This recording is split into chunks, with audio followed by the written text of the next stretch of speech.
And I pulled her aside because I was like, well, if Zoe knows and all these random people know, Might as well tell Millie. who knows who the dad is telling? Yeah. I might as well tell Millie. And I felt this like pull to tell Millie.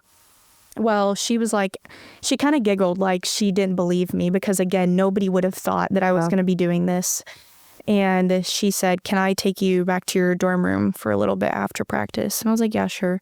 So we get in my dorm room and she just starts crying. And I'm like, what's going on? Like, what's wrong? I'm the one that's, I was like, why are I'm you the one that's under the crying? So she said that about 3 months before the season had started, she was pregnant and that she ended up having a miscarriage before the season. And I remember sitting there mourning her miscarriage as if she was still a mother and she had lost a baby. And looking back at that and being like, I was about to make the same decision in a different form. Yeah. And I'm mourning this mother who lost her baby while I'm about to get rid of my baby. How does that make sense? So I'm sitting there and she's like, why? Like, tell me, what is the root of your fear and your, because I told her I was excited to be a mom.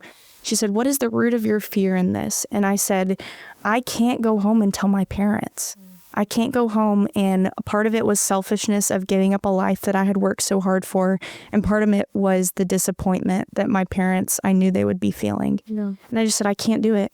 And she said, Gwen, everything that you have told me about your parents, I promise you, if you go home and tell them, it will not turn out the way that you think.